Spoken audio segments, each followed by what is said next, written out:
अस्सलामुअलैकुम वरहमतुल्लाहि वबरकातुहू। उम्मीद करती हूँ कि आप ईमान की बेहतरीन हालत में से होंगे। तो ये भी एक पास पेपर है 2020 से 23 का। सिंपल उन्होंने डेफिनेशंस पूछी हुई हैं पहले, ठीक है, वो आप लोगों ने खुद ही नेट से सर्च करके लिख देनी है। दूसरे में पूछा हुआ है मीन और मीडियन बताएं, ठीक है, सिंपल मीडियन का फार्मूला लगाओ, मीन का फार्मूला लगाओ, दैट्स इट, सवाल ख़त्म। स्क्रीनशॉट लोगे, मैंने पहले समझाए हुए हैं, ठीक है। उसके बाद उन्होंने कहा अच्छा ये वाला देखो क्वेश्चन आया कि उन्होंने कहा कि आपके पास जो है ना दो कैंडिडेट है, ए और बी। शायद मैंने ये करवाया है, हाँ मुझे लगता है मैंने करवाया है।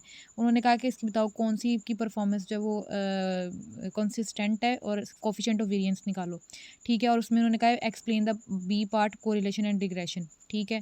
तो इसका सोल्यूशन मैं आपको शो करवा देती हूँ। ये मैंने बहुत अच्छे तरीके से आपको समझाया हुआ है पास पेपर के सोल्यूशन में। और कौन से पास पेपर के सोल्यूशन में, आई थिंक सो 2024 या 2023 वाला जो पास पेपर है उसमें। तो ठीक है, ये आपको बिल्कुल उसी तरह आपने सबसे पहले क्या करना है, जैसे हम वेरिएंस निकालते हैं, जिस तरह से मैंने आपको करवाया ना वेरिएंस और स्टैंडर्ड डेविएशन निकालने का, आपने बिल्कुल उसी तरह से निकालना है। ये थोड़ा कॉम्प्लिकेटेड जो है ना वो किया हुआ है, ठीक है। उसके बाद जब ये निकल जाएगा तो बता देना कि जो भी आपका आंसर आएगा उसके हिसाब से कि आपका कौन सा कैंडिडेट कौन सा उसकी परफॉर्मेंस अच्छी है। उसके बाद रिग्रेशन और कोरिलेशन का मैं अभी जो कोरिलेशन और रिग्रेशन के तमाम पेपर्स की जो है वो बनाई है, उसमें भी मैंने ये क्वेश्चन जो है वो आपको कराया है। तो बिल्कुल सिंपल सा तरीका है, स्क्रीनशॉट लें, खुद प्रैक्टिस करें जिस तरह भी, बस फार्मूले का कमाल है अंदर और कुछ भी नहीं है। और उसके बाद कौन सा क्वेश्चन है इसमें, अच्छा जी, अच्छा, डिटरमाइन द रिग्रेशन और लाइन एक्स ऑन वाई, ठीक है, ये देख लेते हैं। और ये नीचे जो है ना उन्होंने कुछ वैल्यूज़ दी हैं वो देख लेते हैं। एंड वाला आपको सवाल वो आपको दिया हुआ है जी, टेस्ट वाला हाइपोथेसिस टेस्ट, ये भी मैंने करवा लिया हुआ है। और ये आपका जो है ना क्वेश्चन आया है थ्योरी में से, ठीक है, तो इसको देख लेते हैं। ये आपका वही टेस्ट वाला, ये देख लें, ये मैंने जी टेस्ट और टी टेस्ट में कवर करवाया हुआ है।